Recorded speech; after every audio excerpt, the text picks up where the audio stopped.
Welcome to the presentation on Osgood-Schlatter's disease. This presentation was put together by Monica, Lauren, and Victoria for the Imaging for Physical Therapy, University of St. Augustine, San Diego campus course. What is Osgood-Schlatter's?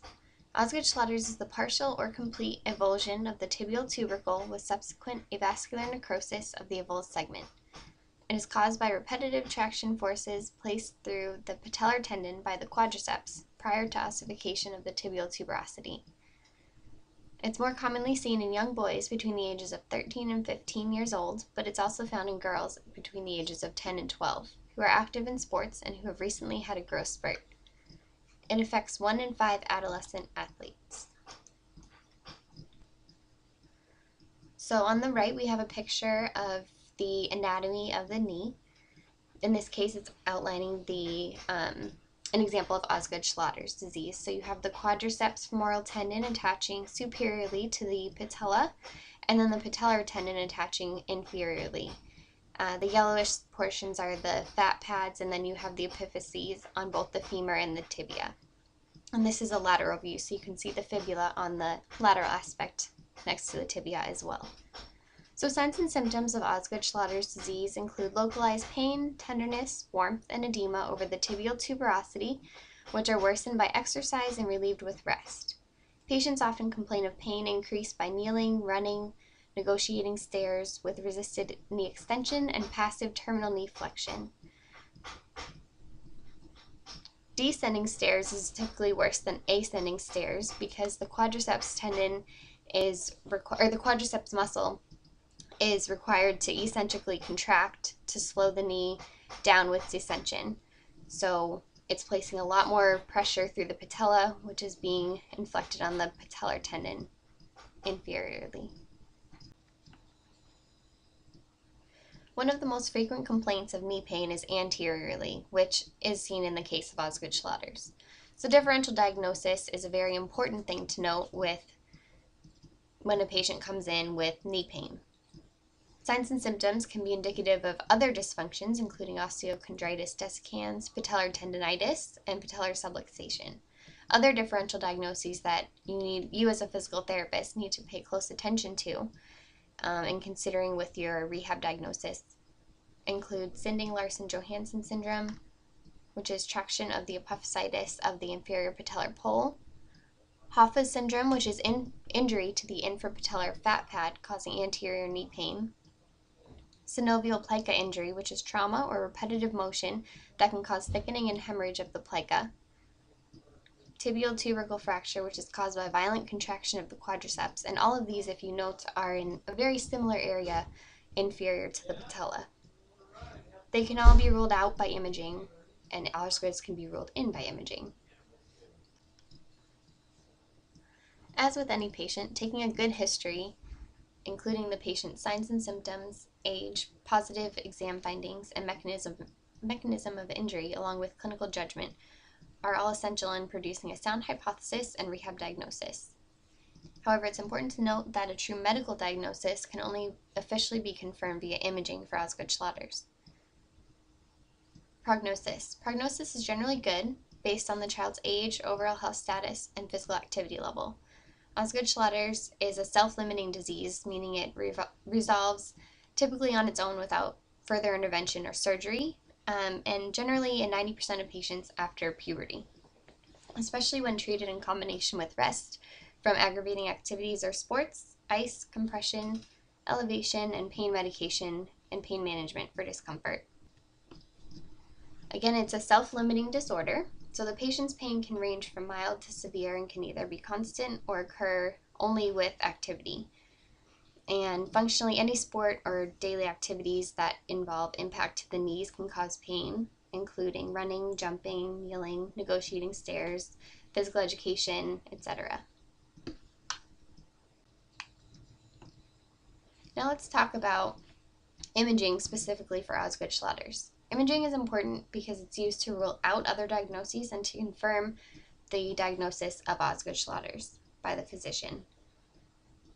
Most commonly used forms of imaging for Osgood-Schlatter's are radiographs, bone scans, and MRIs. The most preferred type of radiograph overall is a conventional or plain radiograph, which assesses internal soft tissue structures. Bone scans are important because they assess the structure of bones in the case of fractures, degenerative changes, bone tumors, and other diseases. And it's important to note here that the knee is a common site for developing tumors, especially dependent on what age the child or the patient is, according to the USA Imaging for Physical Therapy course note pack. And MRIs are useful to assess internal organs and other structures related to the knee as well. What can we see on plain radiographs? Plain radiographs are not useful if the tubercle has not yet calcified. This usually happens around the age of 9 for girls and 11 for boys. However, plain radiographs, as I mentioned before, are needed and essential to rule out a tumor, acute tibial apophyseal fractures, or infections. On a plain radiograph, you can see irregular ossification or fragmentation of tibial tubercle, soft tissue swelling, and thickening of the patellar tendon. Plain radiographs are typically taken of the lateral view of the knee, with the leg internally rotated 10 to 20 degrees in order to show irregularity of the apophysis with separation from the tibial tuberosity in the early stages of Osgood's and fragmentation in later stages. You may also be able to see anterior soft tissue swelling. The image on the left is that of a normal radiograph, and the image on the right, as is labeled, is Osgood-Schlatters disease. Both the arrows are pointing at the tibial tuberosity, but you can see the difference between the two images. In the image presented, you can see the heterotopic ossification of the tibial tubercle, the traction apophysitis at the tibial tubercle, and anterior joint swelling in the picture on the right. Some of the physical impairments that this patient may present with include pain with resisted knee extension and passive terminal knee flexion. Some of the functional impairments could include pain with activities or sports that place stress through the patellar ligament, such as running, jumping, and kneeling. On an MRI, you could see increased size and signal intensity on T1 and T2 MRIs of the patellar tendon. This is also consistent with tendinitis, so it's important to note that that's a good differential diagnosis to consider for Osgood-Schlatters. You may also see distension of the deep infrapatellar bursa, soft tissue swelling anterior to the tibial tuberosity, loss of the distinct sharp inferior angle of the infrapatellar fat pad, thickening and edema of the inferior patellar tendon.